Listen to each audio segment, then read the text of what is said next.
आगरा में सोने और चांदी के आभूषणों के शो का आयोजन किया गया। इस शो में देश भर से ज्वेलर्स आभूषणों के एक से बढ़कर एक नमूने लेकर पहुंचे हैं।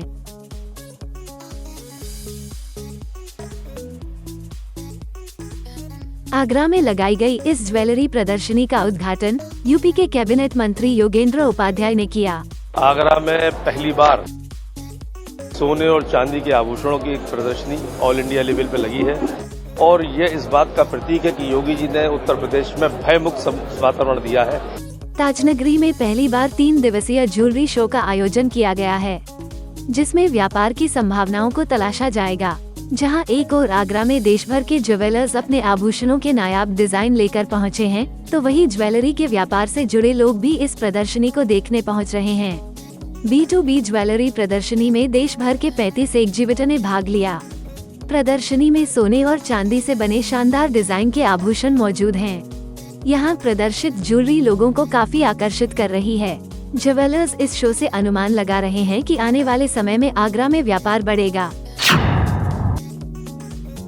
उत्तराखंड में पहली बार 3 दिवसीय अंतर्राज्यीय कुश्ती प्रतियोगिता का आयोजन किया गया। हरिद्वार के प्रेम नगर आश्रम में कार्यक्रम का आयोजन हुआ। भारत सरकार के द्वारा और राज्य सरकारों के द्वारा जिस प्रकार से खेलों को बढ़ावा दिया जा रहा है और पिछले लगभग 10-12 वर्ष से जो ये ब्रजभूषण सिंह जी जब से अखिल भारतीय कुश्ती महासंघ के अध्यक्ष बने हैं, ये भारत के लिए बहुत ही गौरव का क्षण है।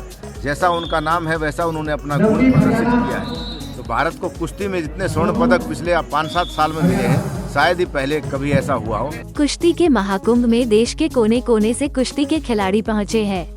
कार्यक्रम में साधु संत और उत्तराखंड रेसलिंग एसोसिएशन के सदस्य भी मौजूद रहे। संभल कोतवाली चंदौसी क्षेत्र की तहसील क्षेत्र के गांव मझावली से 2 समुदायों में बवाल की खबरें आ रही हैं।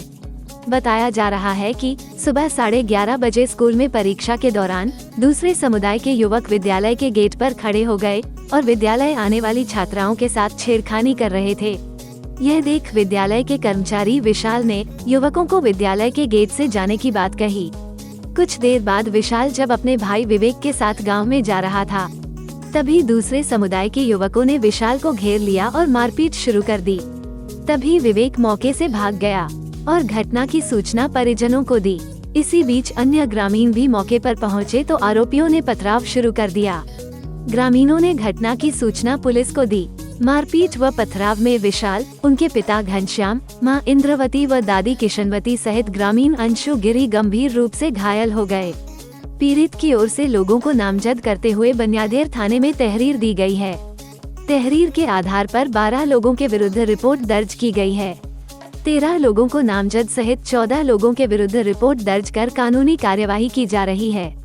पुलिस अन्य आरोपियों की तलाश में दबिश दे रही है तथा गांव में शांति व्यवस्था बनाए रखने के लिए पीएसी तैनात की गई है। प्रतापगढ़ के संस्कार ग्लोबल स्कूल में दिखी श्रेष्ठ भारत की तस्वीर। बच्चों ने ऐतिहासिक इमारतों की प्रतिकृतियों से दर्शाया महत्व। अद्भुत भारत में दिखी एकता व अखंडता की झलक। बाल दिवस पर स्टूडेंट्स ने लगाए थे स्टॉल। बच्चों ने स्टेज पर प्रस्तुत किया रंगारंग कार्यक्रम। चेयरपर्सन डॉक्टर अंजना सिंह सेंगर ने कहा, बच्चे देश का भविष्य है, ये कल के नए भारत हैं।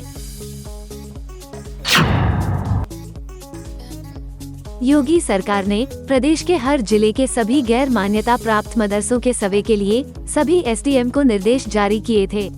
उत्तर प्रदेश मदरसा एजुकेशन बोर्ड के अध्यक्ष इफ्तिखार अहमद जावेद ने बताया कि मदरसा सर्वे के बाद यह बात सामने आई है कि उत्तर प्रदेश में 8,500 मदरसे गैर मान्यता प्राप्त हैं। सर्वे बड़े अच्छे माहौल में बड़े अच्छे ढंग से संपन्न हुए हैं। शुरुआत के दिनों में चंद खानदानी लोगों ने, विपक्ष के लोगों ने गुमराह करने का काम किया, लेकिन हम लोगों ने संवाद किया और मदरसों के लोगों से बातचीत करके संविधान के दायरे में रह करके सर्वे को संपन्न कराया। सर्वे बहुत अच्छे ढंग से रिपोर्ट्स आई हैं। लगभग 8,500 मदरसे जो गैर मान्यता प्राप्त हैं वो हमें जानकारी में आए हैं। आने वाले दिनों में इस पर हम सब समीक्षा करके उनके लिए भी योजनाएं बनाएंगे और उनको भी अपने साथ जोड़ने का काम करेंगे।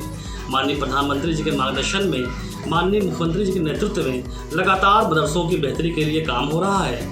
मदरसे भी पूरे विश्वास के साथ हम सबसे जुड़ रहे हैं और मदरसों के अंदर सुबह प्रार्थना के समय राष्ट्रगान का होना, आज़ादी के अमृत महोत्सव में बढ़ चढ़ कर हिस्सा लेना और अभी सर्वे के द्वारा मदरसों के लोगों ने ये भरोसा दिला दिया, ये विश्वास दिला दिया कि प्रधानमंत्री जी सबका साथ सबका विकास चाहते हैं और मदरसों के लोगों का विश्वास भी हमारी सरकार ने प्राप्त कर लिया।